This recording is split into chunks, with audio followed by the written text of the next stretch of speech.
Assalamu alaikum wa rahmatullahi wa barakatuh. Good morning, everyone. Thank you for joining us today and welcome to the 133rd session of Majlis Al Khonji. Please allow me to introduce you to our guest for this session, Mr. Maher Al Habsi, the CEO of Wakud. He's a serial entrepreneur successfully running several SMEs specialized in interior design and telecommunications. He's an expert in waste management for 17 years using cooking oil, black oil, engine oil, etc. We have also Mr. Daanish Khan, the COO of Wakud, with over 20 years of experience across diverse industries and more than 8 years at Oman Oil and OQ, focused on strategy and investment portfolio management. Today, they will speak about the role of waste to energy in Oman's energy transition ambitions. Welcome, Mr. Maher and Mr. Daanish, to Majlis Al Khonji, and over to both of you. Thank you very much. Assalamu alaikum wa rahmatullahi wa barakatuh. Thank you so much, Your Excellency, and everyone here, our guests.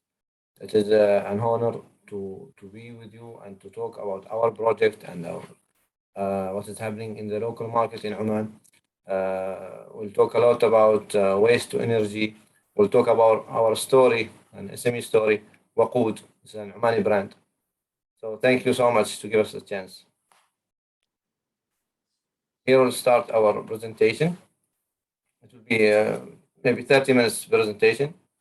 Then we can discuss and we can ask us any questions.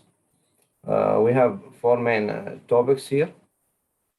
I'll hand over the mic to Mr. Daanish to go with point number one. Assalamu alaikum. Good morning, everyone.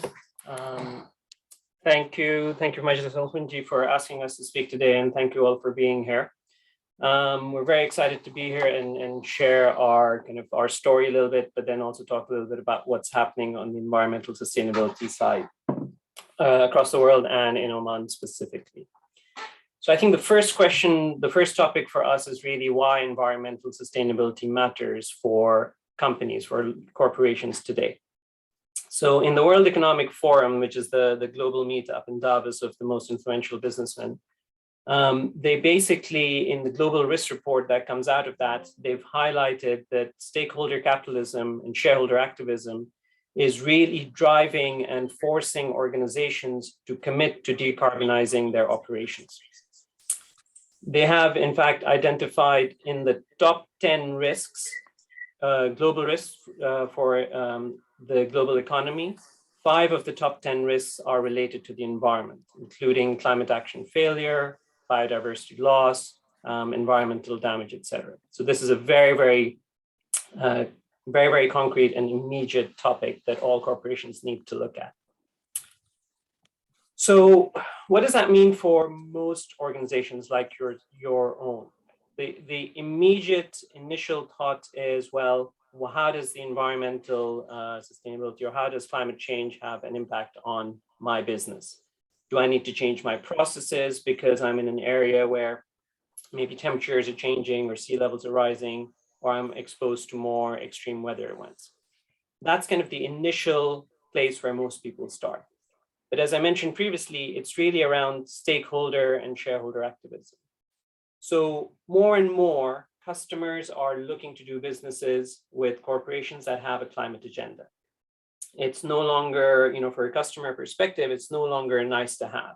They will generally not do business with companies that are not committed to climate action.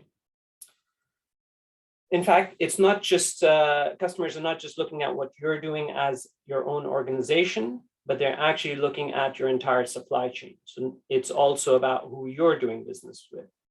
Similar to a few years ago when people started looking at the human rights and ethics of supply chains of organizations, increasingly customers are now looking at supply chains from a climate perspective. Beyond that, a lot of employees coming into the workforce now, climate change, especially the younger population, younger workforce, climate change is really on the top of their mind. And they want to work for companies that are aligned with their views on this. So not having a climate agenda, not having an action plan on how you'll be reducing your emissions and doing better for the environment will mean that you're losing out on talent. I guess the one thing that's happened more recently over the last 2 to 3 years that's actually really pertinent is that lenders and investors have now started to make their investment and lending decisions based on sustainability profile of corporations. We'll talk a little bit more about this, but there's a huge rise in sustainable lending and investing. BlackRock, as you guys know, is the largest asset manager in the world with over $100 trillion of assets under management. Today, they estimate about 25% of their assets are invested in companies that have specific climate targets. And they estimate that by 2030, about 75% of all those assets will be invested in companies or issuers that have science-based targets. So to have a specific target about what you're doing on your emissions or the environment in general will be a requirement for investors to even want to put any money in your company. On the lending side, again, this is the most recent report from Bloomberg showing that the sustainable finance sector has grown from about $760 billion in 2020 to $1.6 trillion in 2021, right? This is the total sort of sustainable financing market, but of that, about $600 billion was loaned as part of sustainability linked loans. And sustainability linked loans are basically loans where your interest rate or your other covenants and your other terms vary depending on your how well you're achieving your sustainability targets. And then the chart on the right side actually tells us that what are the key KPIs that are in a lot of those sustainability linked loans. So essentially, if you have a carbon emission target and you meet that carbon emission target, you are likely to get better terms from lenders. So it's not just around showing you're doing well, it has a direct financial impact on your bottom line. And if we think that this is something that's just happening out in the West, it's happening in Europe or the US, we have to think again. So Landmark Group, which is one of the largest retail conglomerates out of Dubai, just in April announced their sustainability linked loan with Standard Chartered. And so again, what they're doing is they've got a sustainability linked loan that's tied to their sustainability targets and objectives.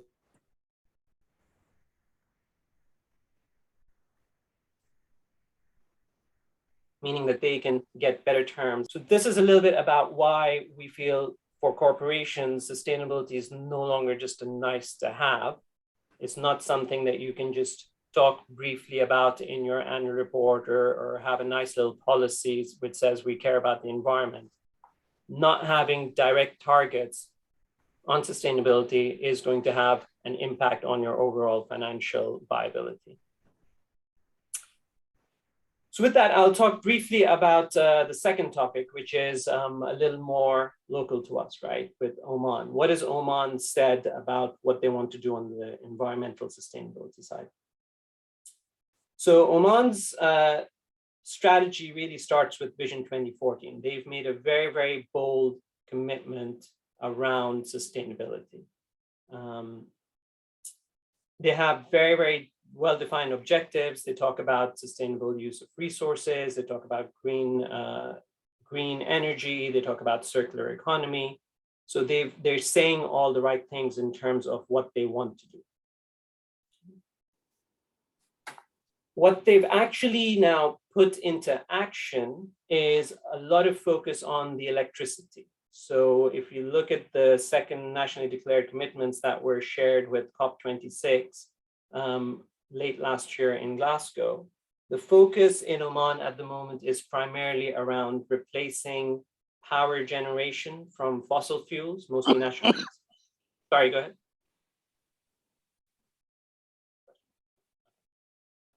So the focus today on Oman's strategy is, or the actual plans are really around replacing electricity from fossil fuels to renewables. And if you see the chart there, it's really around wind and solar. What that leaves out is transportation. So Oman today, unfortunately, hasn't really said anything about transportation. Now, again, this is from Oman's own research in that same publication.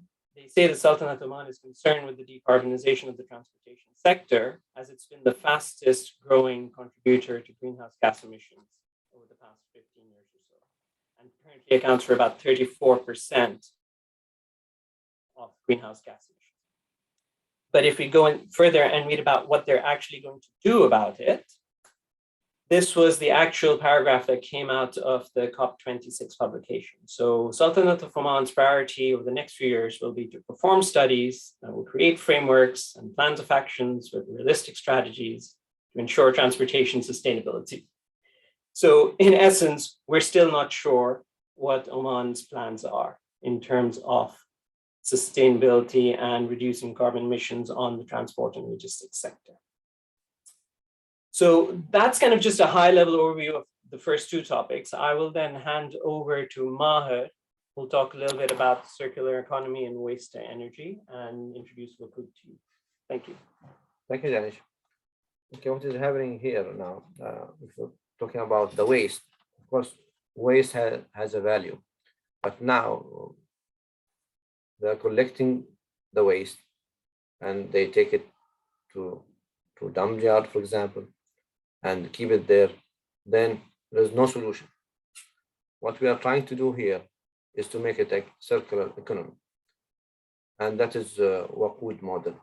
Okay, we will take the waste and we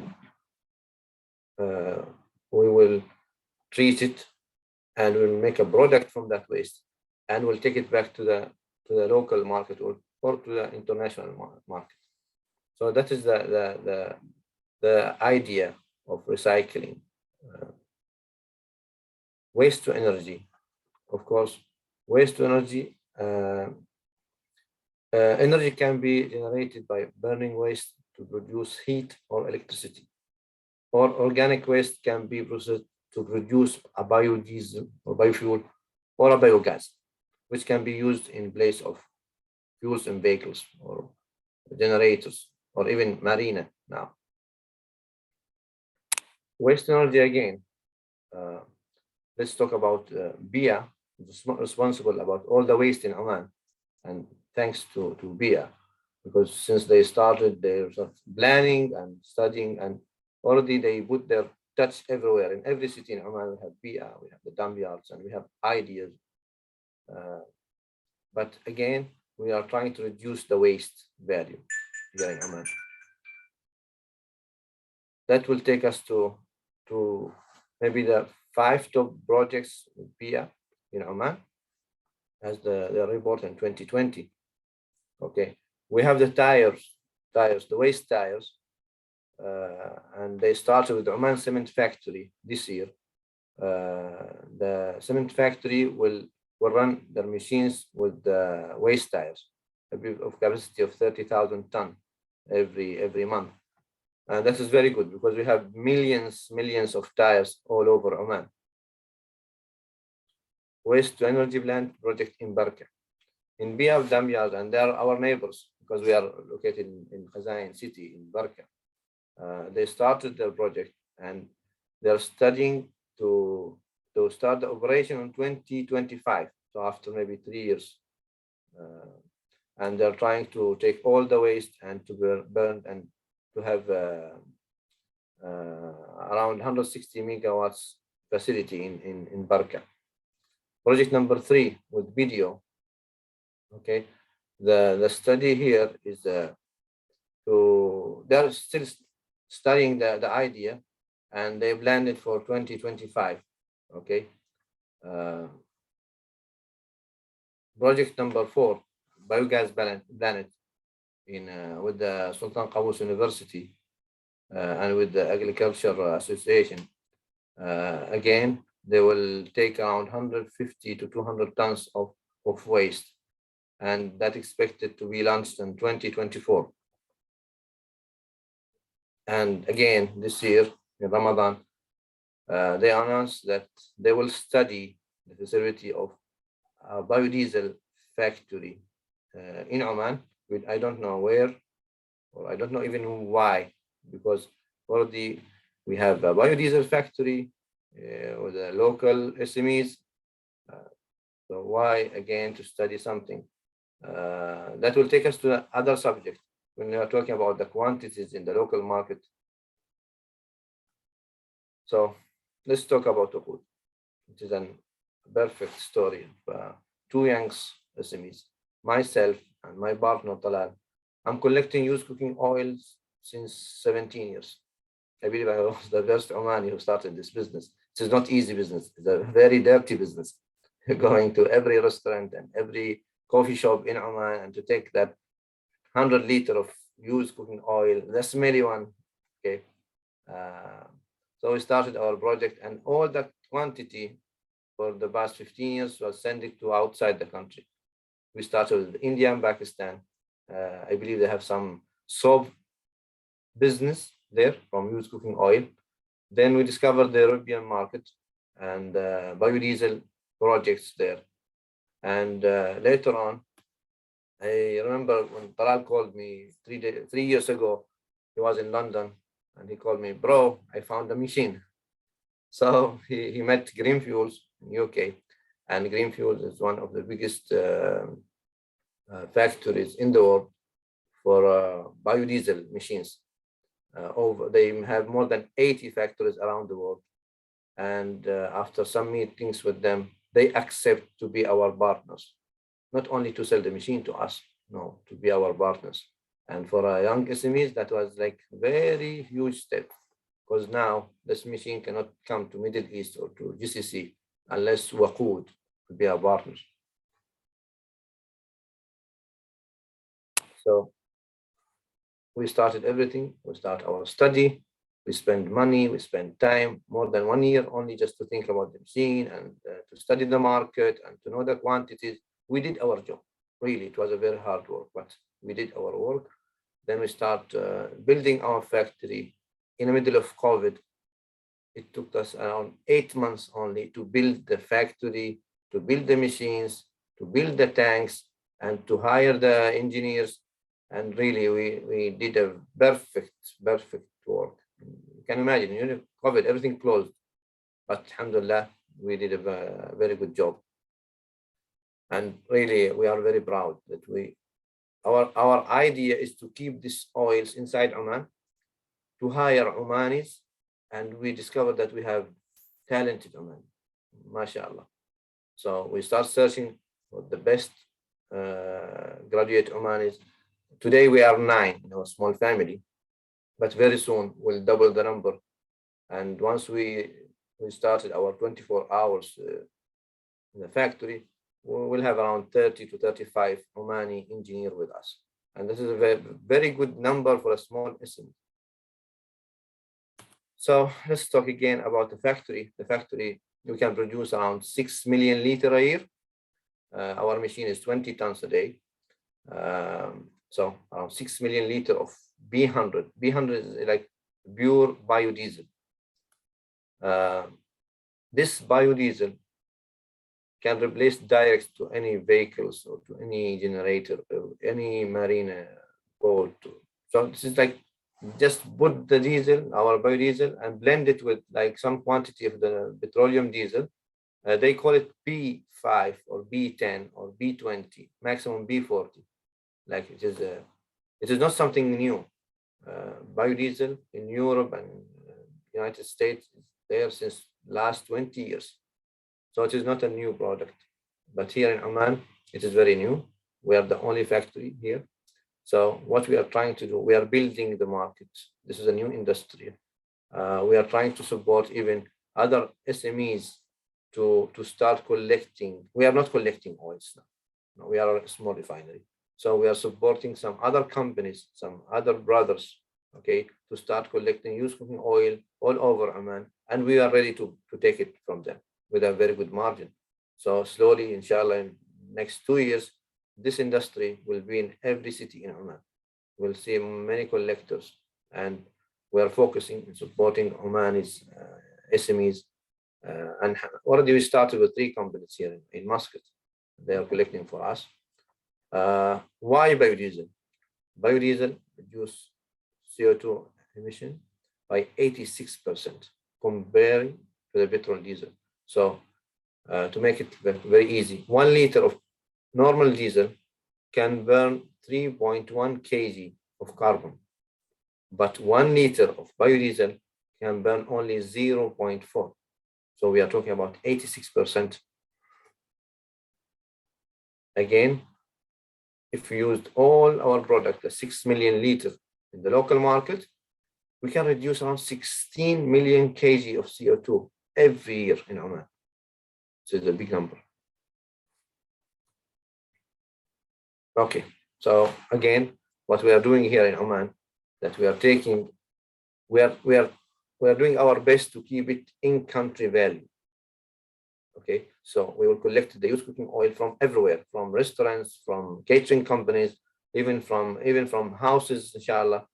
So we'll collect it through the young SMEs, the new companies, and they will deliver it to us, Wakud. We will recycle it. We will send it back to the big companies, and they'll use it in their machines, in their vehicles, in their generators. So we'll keep it like a local industry. The blend will be, as I told you, B5 to B20 here in the local market. So we can cover around, it is 6 million liters per year.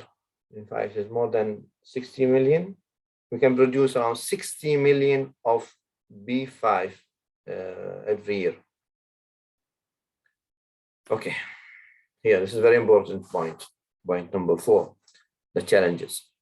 Of course, we know Oman markets is a very small market, but again, we have many issues, very challenges in the market.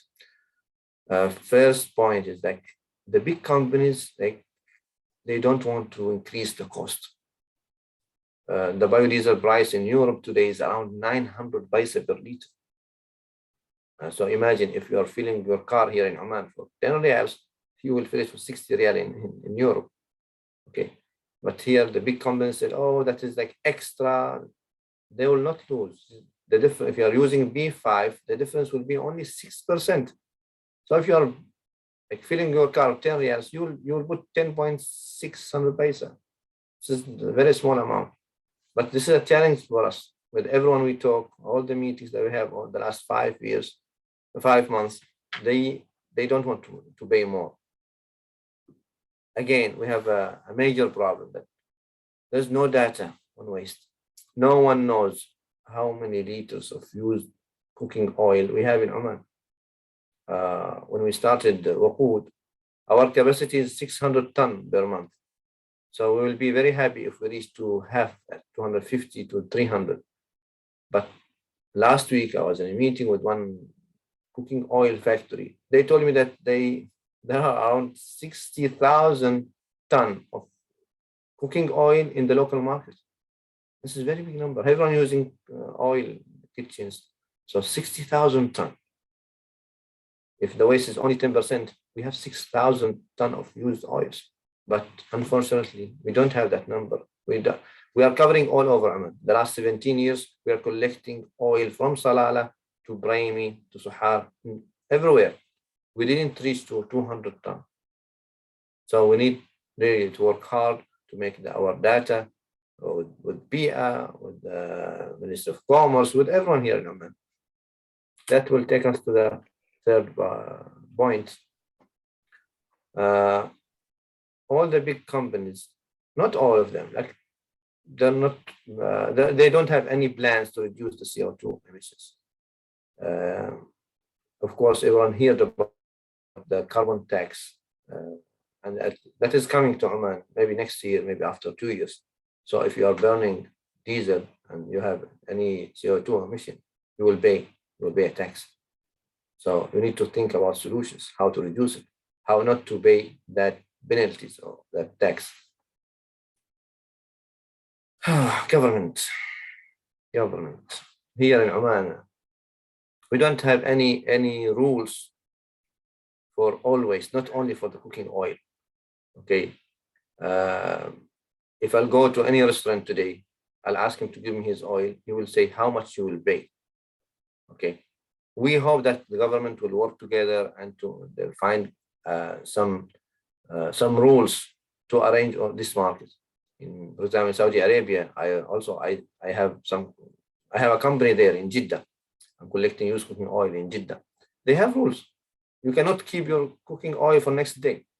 You will get a very big penalty if they catch you keeping used cooking oil. But here in Oman, we don't have any rules. We don't have any data. So we start talking to government. But again, it is very slow to make decisions.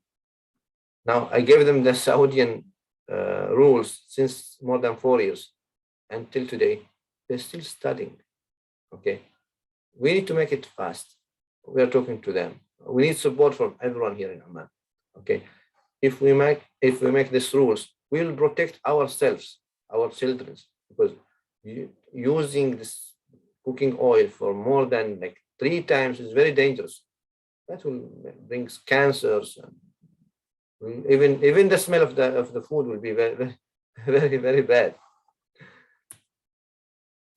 Again, our big or major problem here in Oman, that the diesel price is 258 paisa. Okay, and our product is a diesel, but it is a biodiesel. Imagine today the price of the used cooking oil in Europe is around 600 paisa, and the price of the biodiesel is around 900 paisa. So comparing to the Oman price, 258 paisa. Like, all the companies said, okay, give us your biodiesel for the same price. I cannot. I'm buying the used cooking oil for like 400 paisa in Oman, 350 paisa. Plus, we'll put our running cost. That will be around 600 paisa. So again, everyone must understand that biodiesel is not a diesel, especially here in Oman, in GCC. The price of diesel is very, very cheap. Okay, but we insist that we will keep our biodiesel in Oman, inshallah. Okay. Another problem related to the young SMEs like us. Getting finance is not easy. We spent 10 months with ODB to get a loan. Of course, other banks refuse to give. Or no, I said, okay, no, okay. That is not easy. Let's make it easy. We have many young businessmen in Oman have like wonderful ideas, not in the waste section only, but every time it is difficult to get the finance. We need to talk about that. We need to make decisions. We need to make it easier. Some countries around us, they just give the project your ideas, and even in 1 month you'll get your finance. And we are paying 3% with ODB, but other banks is asking for 8%. That will kill any project. Gentlemen, thank you so much from my side. Again, Danish. Sure. Thank you, Maher. Yeah, just to conclude again, going back to the 4 points we talked about. So environmental sustainability is no longer nice to have, right? As corporations and as business leaders, we really need to start thinking about, if you haven't already, putting together very specific targets, objectives, and action plans, because if you don't, you will lose out on customers, suppliers, and pools of funding and cheap funding. On the second point, yes, Oman has made commitments to reduce overall emissions, and they've started doing some direct action plans, but still do not have any incentives or targets on businesses. That is coming, as Maher mentioned. We do believe that a carbon tax or carbon credit scheme is going to be introduced in Oman over the next 2 to 3 years. Coming back to what we're specifically interested in is waste to energy. Again, they can play a key part in this energy transition. But as we mentioned and talked about BEA as well, BEA has a lot of projects, but as we're all aware, projects led by government tend to take a lot longer. But on the flip side, there are SMEs like Wakud that are led by passionate Omani entrepreneurs who can get things done quickly. But as Maher mentioned, there's a lot of challenges and barriers that we have to overcome to not only get the project up and running, but then make it sustainable and have the support from government and customers to actually make it viable in the long term. So that's it from us. Thank you very much. I guess it's open for discussion and questions. Thank you very much. Thank you, Mr. Maher, Mr. Daanish, for this informative session. Yes, we will start our Q&A session now. We'll start with Dr. Mohammed Al-Raziqi from Sultan Qaboos University. Go ahead, Dr. Mohammed. Thank you, Rihan. Thank you, Maher. Thank you, Daanish. It's really very important to keep and to maintain the environment. And what I like actually from your slides about the cost here in Oman compared to the EU or maybe to international market. But I have only two questions regarding this. The first question is, will it cost much if the biodiesel from Oman being exported to the EU and to the US instead of selling it here in Oman because of the opportunity cost for the oil and gas industries? That's the first question. The second question is about the legal frameworks that you mentioned. You said that there is no legal framework here in Oman, but if we talk about the expenditure in terms of foods, here Oman is the highest, especially for the individual households, and that's it's around 26%. So like the food waste, and one of it is of course the oil and lipids in general. So my question, I mean, as far as I know, there is a consumer safety in this case, and there's a clear law from the food safety aspect. But probably the segregation of the food waste, and also of course comparable to other organic compounds, that's one of the challenges to segregate and to separate the waste, food, non-food, plastics, and other polymers. Because as we know that all organic materials, they produce energy in terms of enthalpy.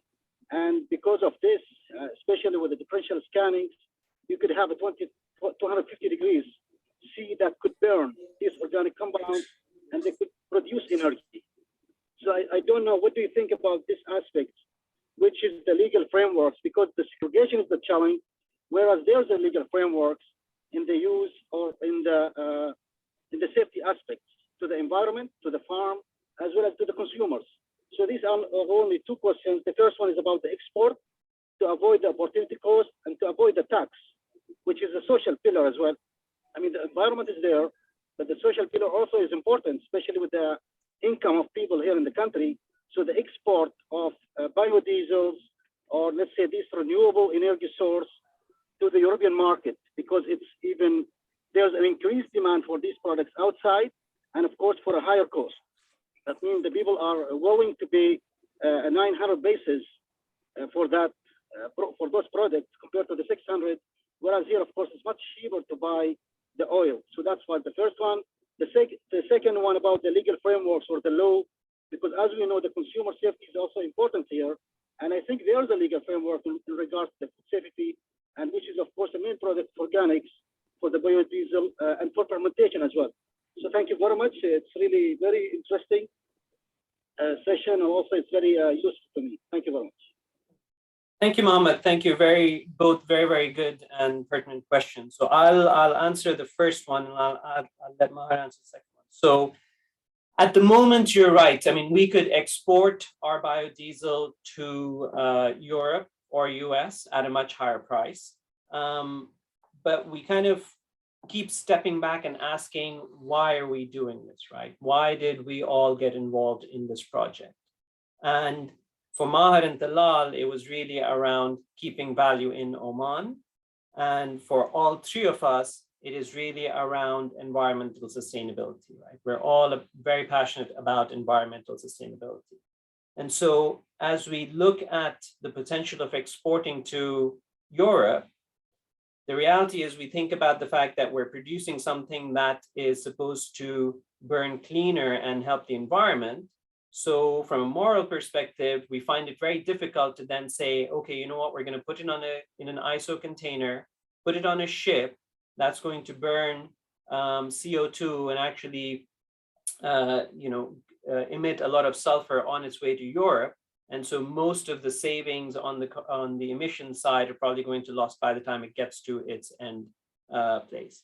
So that's our challenge that we're having. And again, part of the reason why the price of biodiesel is so high in Europe and the US is because they've incentivized companies to use renewable energy, and they have mandated companies to do it. So for example, today in Europe, diesel by law has to have a 7% biodiesel component.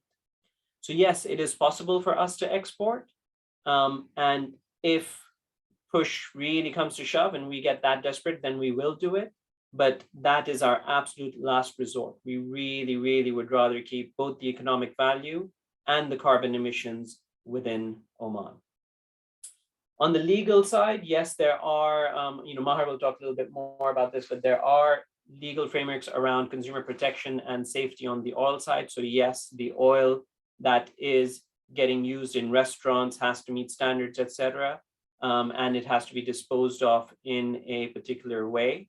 But there's no legal framework around making sure that that oil, first of all, goes to some place that is recycling it or not.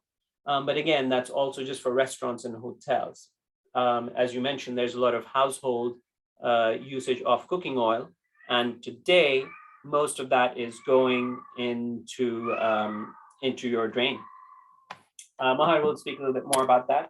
I will be right back. Okay, thank you, Dr. Muhammad. Thank you so much. We are working with the university also, and we have a plans together that every year we'll take 2 students and we'll send them to our partners, Green Fuel in UK, for 1 month. They have a research center there in London. So we are working with the university, and also we're looking for more support, inshallah. Again, back to your question about the legal framework. Last year, Environmental Authority banned exporting all the waste from Oman, and they put a charge of 150 Omani Riyal per ton for every cooking oil, for any quantity of cooking oil. What is happening in the local market now? There is few companies collecting used cooking oil and they send it outside. As I told you that there's a price for used cooking oil outside. It is around 600 paisa. I cannot buy it here for 600 paisa. But all these companies sending their oil outside. They are banned for 1 year, more than 1 year. We don't know how they are sending their oils. And believe me that I fight a lot to get an answer for this, how they send their oil outside the country. There is no data. There is no numbers. No one knows how many tons sending outside the country. As we know, in Wakud, we did our study, there are around 300 tons of used cooking oil every month. But in the papers, no, the number is very big. But till today, there is no numbers. We need to work hard again with government to ban sending any used cooking oils in Oman. Because if we keep these oils in Oman, today we have Wakud, tomorrow we'll have another factory. Then after a few years, we'll have maybe 10 factories in Oman. If there are around 6,000 tons of used cooking oil in Oman, we can build 10 factories. So imagine in every city, big cities, we can keep 1 biodiesel factory. And we can reduce the price from 900 paisa in Europe. We can keep it around 300 paisa if we can get a free oil. Okay, because what I believe that this is not fair to pay for used cooking oil, especially for the restaurant. They should give it for free, or we can pay a very small margin, because the quantity is not much. In every restaurant, it's around 50 to maximum 200 liters per month, which is very, very small quantity. Thank you very much. Thank you. We have a couple of questions. We'll take them all, and then you please may answer. We'll start with Engineer Saleh Al-Shamfari. تفضل. وشكرا جزيلا. صباح الخير. Thank you for the very informative and very exciting, of course, journey by both of you. In our sector, where we produce a lot of food, we have built cradle to cradle circular economy matrix into all the projects that we have developed. Alhamdulillah, many of our projects today are leaning toward the zero waste. Having said that, the waste to energy, the first waste to energy project in Oman was done at Mazoon Dairy, where we convert all the waste from cows, not all, but part of it, to become a biogas, and then from biogas to generate electricity. So that's the first of its kinds in the dairy sector in the whole region, and then this is the first waste to energy project directly in Oman. We have been talking a lot about what we should do and what we need to do. But what we did in the agriculture sector and the food sector at OFIC, we have decided to build it within the project. Alhamdulillah, that's the first one. The second one is the bio waste to feed. Already signed with BIA to establish at Khazain the first bio waste to feed with Nakhil Oman, which is a subsidiary of us. And that is the first of its kind, where we'll take the green biofeed, green bio waste, to convert it into biofeed. And that project is ongoing in terms of construction. And the third one is the waste to fertilizer. This is in the south of Oman, also with BIA, and it's meant to take the biological waste from farms and from households and what have you, and convert it into fertilizer. These are some of the kinds of initiatives that we are currently doing. In fact, we are also looking at poultry manure, where the manure, samad, will be converted into a biochar, some kind of a high quality, high value, bio products that would allow us to reap the benefits and save the energy, at the same time save the environment.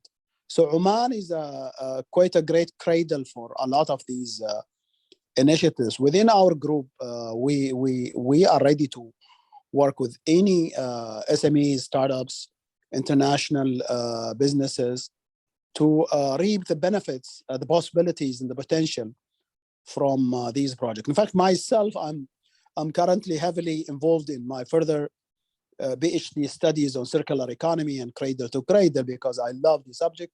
I believe there's a great potential for the country. However, as you greatly indicate in terms of finance, yes, there's quite difficulty for us to benefit from any green finance. In fact, all the banks are talking about it, but in reality, there's nothing in the ground.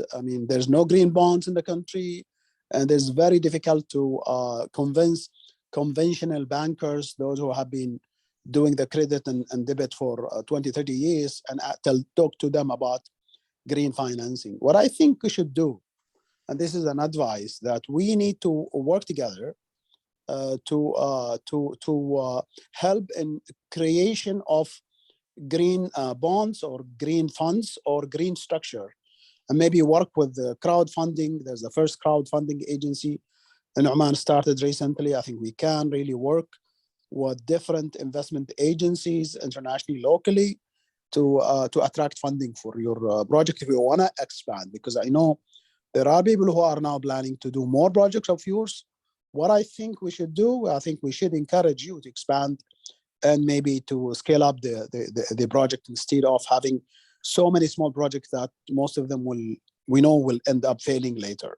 What I think we should do, since you have the 17 years of experience, is to work with you and to find a way to scale up the project, to expand it, and to find a way and to work with the regulators to make a zero value for the waste. The waste is an ownership of the state. Any waste in the country is owned by the state. It cannot be owned again by the wasters. Those who are with it. So when you go, you sell. The minute you put your garbage outside, you have no access to take it back. This is by law. So this is the thing, and I think we need to work with the state regulation to make sure that the waste is kept where it should be. You cannot reuse the waste at home, especially oil, and then in this case it have to go to the specific a place where it should go, and then should be collected. For sure that to dispose waste, you have to pay 15 riyals per ton. okay, why then you should sell it? I mean, that's the way should be seen. So it's an issue of regulation. We're still fighting at the regulation front. There's a lot of miscommunication between different agencies. You know, there's so many things that we need to do to lobby with the regulators, with the relevant ministries. Our ministries are not talking to each other. They're not understanding the regulation very well. You need to work with the legal machinery to make sure that everybody, should be guided to do the right thing. But I think your story is very great. It's very exciting. I'm personally willing to spend time, talk to you, maybe find a way to see how we can work together, or how we can even guide you to find better ways to scale up, and maybe to allow more public shareholding through crowdfunding or any sort of debt financing that will allow you to keep expanding. But I think you are on the right track, and we should really applaud what you're doing. Shukran jazeelan wa barakallah fikum. Thank you. Thank you very much, Engineer Saleh. Mr. Maher, Mr. Dinesh, if you might allow me to take other two questions, and then we can open the discussion for you. His Excellency, Khamis Al-Kiyumi, تفضل. Thank you very much. Thank you for the good presentation. I have a few comments here. Number one, this recycle business is not a new story. It has been there in the area, not in Oman only, for so many years, and everybody is trying to push the regulator to put regulations to stop exporting any recycle, which is, for me, it doesn't look sustainable. I think the only one who benefit from that, or will benefit from that, those people whom they want to supply machinery, equipment to those kind of industries. All the recycled items which have been raised in today's discussion, in fact, it have been there, and we have seen in some factories started in Sohar and then they closed down, because collection is not an easy game. And this is industry which will well established in the area, is taken from Oman and taken from GCC countries to those countries whom they use such kind of recycled product. My second point, running after those kind of projects, I think it will end nowhere, and it will cost a lot of effort in terms of try to convince others not to be supporting the exporter of such kind of big business, big industry in recycle business. And by the way, most of the export from the region are in fact well organized cartel. Is not something investor can easily go and stop that. The other aspect, none of the government in the region allow any of those recycled to affect the environment. So running that this will affect the environment is not there, because they have a well-organized chain of handling that and make sure that it doesn't go to the ground and it is not burned in non-proper way. So my personal advice to talk about the finance will not be there. I agree with Engineer Saleh. No, none of the banker in the region or in the world today will really insist that you have to have a green technology, a green finance to give you finance. No, it's properly how much you can pay back and what kind of security and what kind of finance you need. The other thing, not sustainable. Anything you want to do and you want to depend on regulators. So my comment that I know it will be an offensive side, but my comment is such kind of project from purely economic side, it will take a long time, and the challenge is not easy. And the only one who benefit is the supplier of machinery, whom they try to market this in every country in the region. And this is applied in number of industries. I have full list of that, anyone who is interested to see it. Thank you very much. Thank you very much. Thank you very much, Dr. Tariq.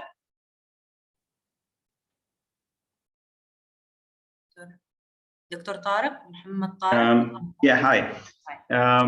Thank you very much, Maher and Daanish, for this excellent talk and the ambition to, generate energy from biodiesel from the used oil. I have two questions actually. One of the very first question is that have you considered alternative feedstock for your biodiesel factory? Because I've seen in Europe, for example, in UK, the waste is separated at the source. I mean, people have their organic waste is separated from the non-organic waste, and then afterwards these are collected separately. And then I've seen plants that they are taking these organic waste and converting it into biodiesel. Is there something that you have considered on those lines? And because I've seen, I think there was a BIA did a pilot run on separating waste in Mabella area for some time, but I think they went back to the original way, which was that everything is dumped to one place and carried on. So I think the separation is the key. So have you looked at the alternative feedstock instead of getting the oil? For example, one of the things that I was one of the speakers of the last talk, and I was talking about insect farming, for example, which converts organic waste into insects. And there are studies now being done that these can be used for conversion to biodiesel. So this is my first question. And the second question is that once you're talking about paying, someone is paying the outside bodies are paying about 600 paisa, mark for the used cooking oil. Obviously, there is a middleman involved who's collecting all this oil and then exporting it out. So have you considered the role of technologies, for example, where there are big stocks of oil? How your collection mechanism works basically? Are any companies who are working with you, how do they collect? All those things. Is it based on demand, or is it based on how does it work basically? Because that's the key for you to get a used cooking oil at a cheaper price, basically, that you can compete with the price of normal diesel. Thank you. Thank you, Dr. Tariq, for the questions. Again, I'll take the first one, and then I'll let Maher speak on the second one. So as far as alternative feedstocks, you're right that the collection really is the key challenge. But having said that, there's other established industries today, similar to, for example, what Engineer Al-Shanfari mentioned. There are the two other potential sources we're looking at today are fish waste and animal waste. So we are looking at technologies that can take just pure fish waste and then derive the oil outside of that can be fed into our plant. And same on the animal side. Our plant today isn't built to take those wastes because it requires a little more processing, but those technologies do exist. And so hopefully, inshallah, once we're up to full capacity and we've run out of feedstock coming in from used cooking oil side, we will be looking at expanding beyond used cooking oil, and we will be looking at fish waste and animal waste to produce biodiesel as well. On the other side, yes, absolutely, you're right. The middleman at the moment does take a lot of cut, but they do provide a service for that as well. We haven't looked at technologies. Maher knows a little bit more on the used cooking oil side, but the collection is fairly basic today as far as I understand. Yeah, as I told Ron in the beginning, it is a very dirty business. I reached to, like in 2013, I was controlling all the market in Oman, from Salalah till Brahimi and Suhar. And the price was only 5 riyals per barrel, 200 liters. So it was less than 25 paisa per liter. Okay. Suddenly, an Indian company came to the market and they start paying more, and the price went up, and again they created problems for us, and they make everyone notice that we can sell more. So the price went up to 60 riyal per barrel. Okay, that was in 2013. And that is happening today also with the companies, the local companies that we are supporting. They're facing the same problem outside. Today, they're paying more than 70 riyal per barrel in the local market. That is 350 paisa, only to purchase it. Then you'll add the running costs on their side. So it is really very, very costly. Yeah, I think the challenge, again, coming back to that, is when on the collection side, again, when we're talking to smaller restaurants or hotels, they are looking at maximizing value, right? But if you look at, again, the broader picture, their customers or their catering companies who are supplying to big camps, if we go and speak to those, the people that the catering companies are supplying to, they're now starting to ask the question of, well, where is this waste going, right? The catering companies might be making an extra 5,000-10,000 reals a month, but what is the value of us taking that 5,000-10,000 reals and converting into biodiesel and making sure that stays in Oman and reduces their own CO2 emissions?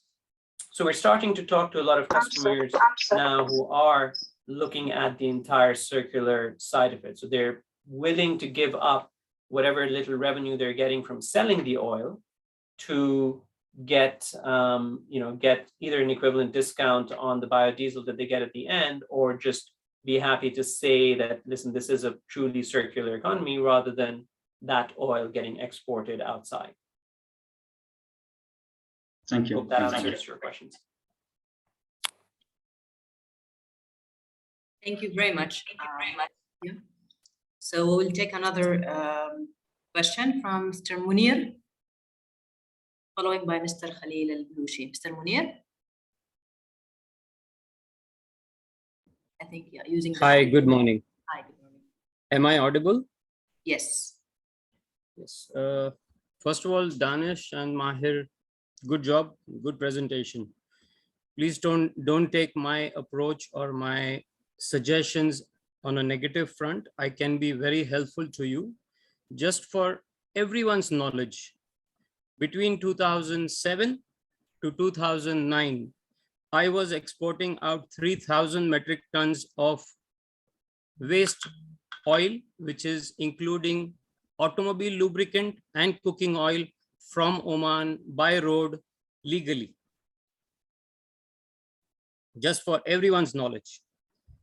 My facility, my operation got stopped due to interference of a Kuwaiti-based company who later on in 2011 started shop in Sohar. Their operation also got stopped on a later stage due to various irregularities in their operation also. Secondly, I have been involved and connected with tire recycling in Oman since January 2013. We have helped BIA at several occasions with clearing up several of their tire scrap dump yards. But sadly, the way BIA has worked and is working is not at all professional or favorable. If you would like to visit our operations, we are open to show you our locations and what sort of working we are doing.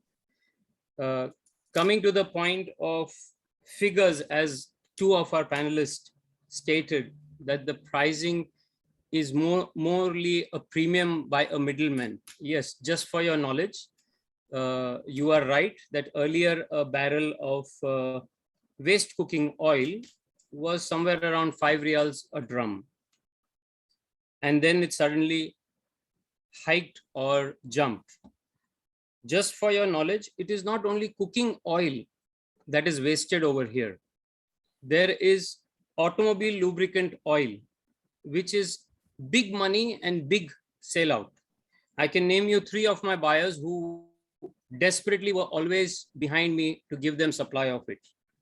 Whereas I used to get better pricing from outside buyers, from Far East, from India, from Pakistan. So most of those buyers used to take my automobile lubricants in the past. There is a lot of potential in Oman, if the right direction and the right conviction is put into effect. And yes, recycling is a very, very tedious and a long-term result-oriented industry, but there is enough potential. There is no dearth of opportunities in Oman to progress. In recycling industry also, other than what has been highlighted, the 6 opportunities or 6 chapters here, there are other chapters which are not seen yet and which have not been explored. Very good job. All the best. If I could be of any use at any given time, please do connect with me. I am stationed in Matra and most welcome to anyone and everyone who want to have an open discussion on this. All the best. Take care. Thank you so much, Mr. Nero. For myself, I told you that I have 17 years of also experience in waste management. I was doing the same. I was sending used engine oil to Thailand, 2010 and 2011. I signed the contract, 6 million Omani Riyal. Okay, I finished Basel rules from Thailand in 2 days, and I spent 10 months in Oman to finish. Basel is to the other country must accept this waste. So in Thailand, I finished in 2 days with the help of the buyer. In Oman, I spent 10 months talking to everyone, begging everyone. And finally, we start sending the oil, and the price was 7 riyals per barrel. And I was selling around 30 riyal. So you can believe the margin. There's a huge margin. Suddenly, another company from Bahrain came to the market, and they start paying more, and they destroy the market. I know what you suffer, Mr. Nero. The same. I have one factory in Sinau. I spent $2 million, and it is like it's a scrap now since 4 years because I don't have raw materials. The price went up madly. It was around 40 riyal per barrel for black oil. So I know what you are feeling, brother. Thank you so much. Thank you very much. Thank you, Mr. Khalil Al-Blushi.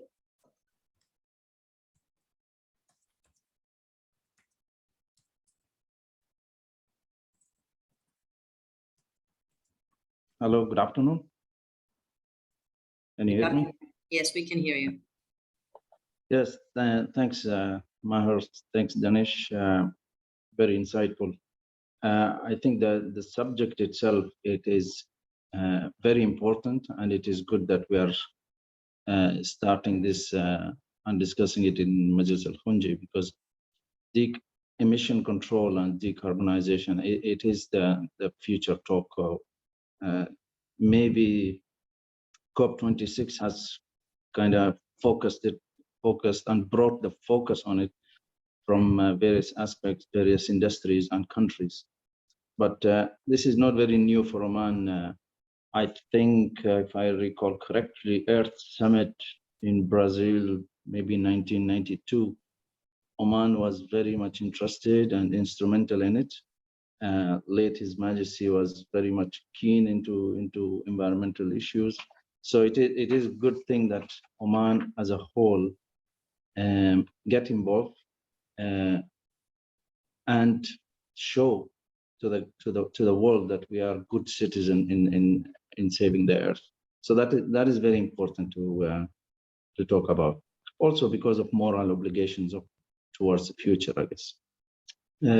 You talked about regulatory framework that doesn't really not existing yet, and whether there will be or there are incentives for companies to work towards reducing their emissions and so on. Who is responsible of this file in Oman? Which entity is it? Is it environmental authority? Who is it? And is it really what? I don't know. You guys are laughing already before you answer. So I think that's that's a very good and interesting question, because unfortunately that is a big question, open question at the moment. Similar to someone else who was speaking earlier about the fact that, again, in Oman, the different government entities tend to not speak to each other or have different opinions about the same subject. We're seeing the same thing at the moment. we're unsure of who is leading it. We've heard talk about Asyad potentially being one of the key people who are looking at reduction and tax credits, etc. We know that, for example, COP26 and the follow-up is being led by the Civil Aviation Authority. So they're the ones who actually put out the second nationally declared commitments report. We know there are some government-owned entities such as OQ that is involved as well in terms of discussions. But at the moment, this is part of the challenge is we don't know which government entity is taking the lead and the responsibility for putting in the regulatory framework of either carbon mandates or incentives. Well, when it is nobody's job and everyone's job, nothing will happen. I mean, that is something. But the likes of ASEAN, for example, I know that they have already started this emission control, and part of big ESG drive is there.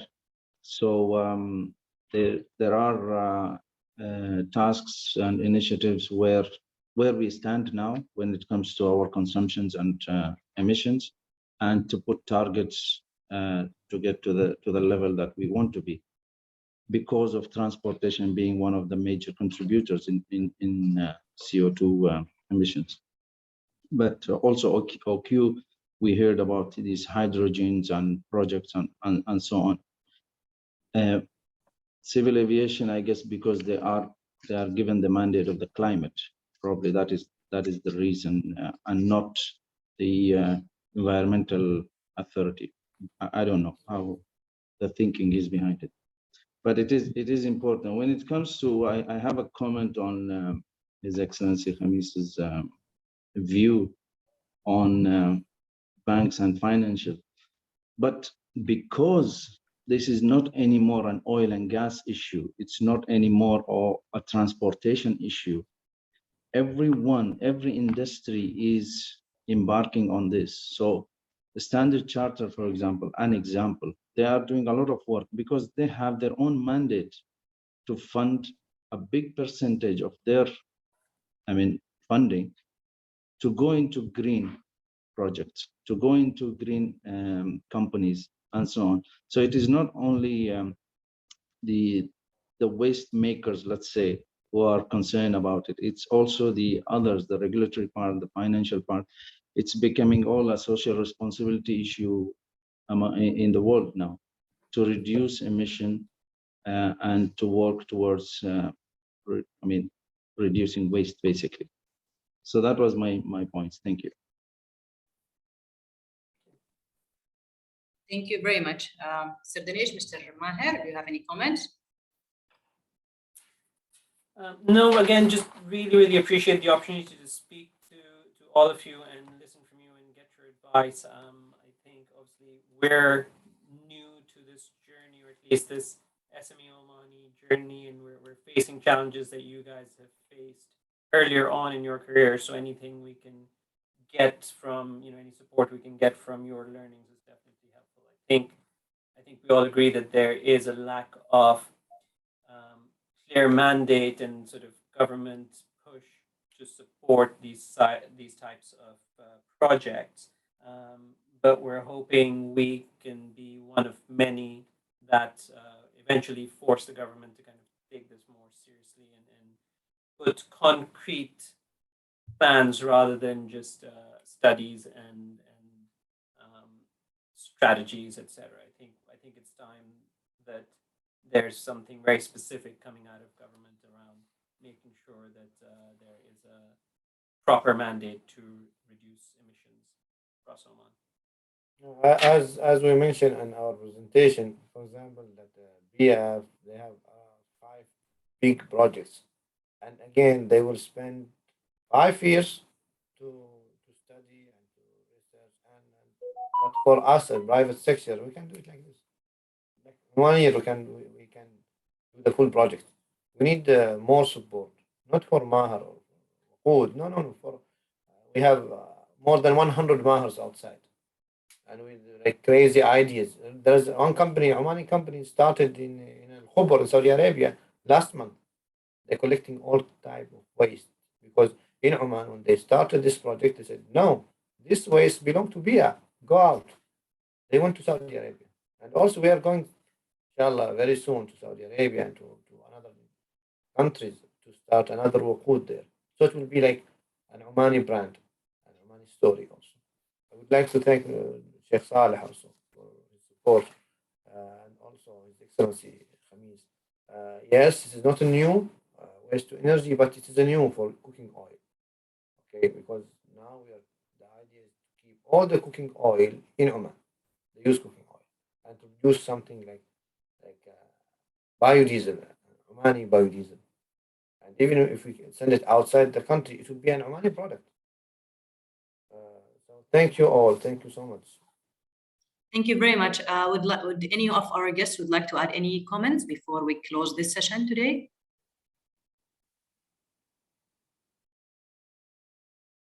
سعادة خميس الصوت ما نسمعك. Yes, I'd like to add.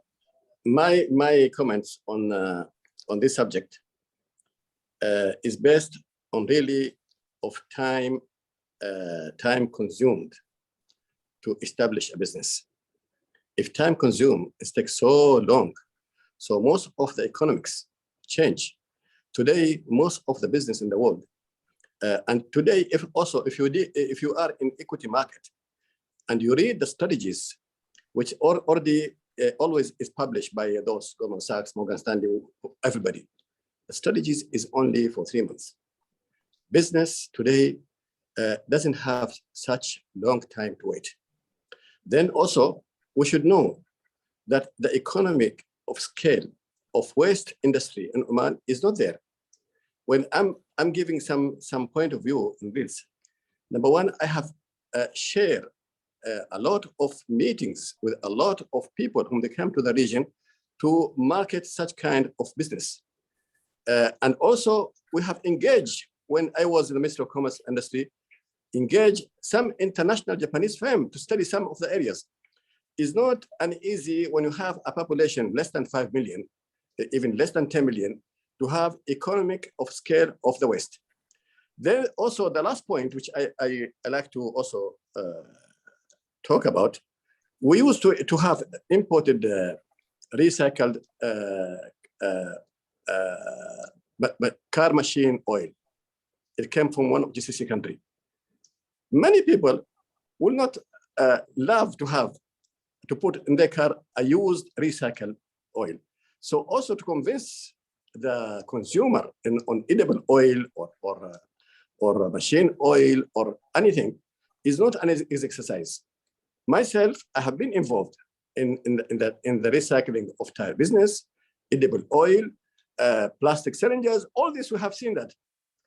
I will just like to advise you, I'm still think that they are machinery supplier, equipment supplier, they are motivate people in the market to work on this.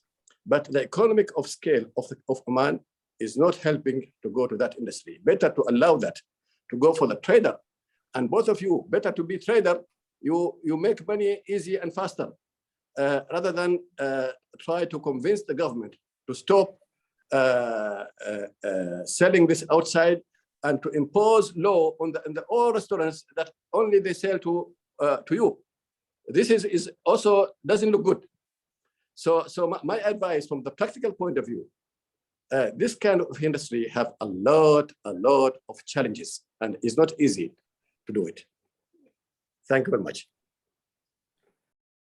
Closing challenge accepted.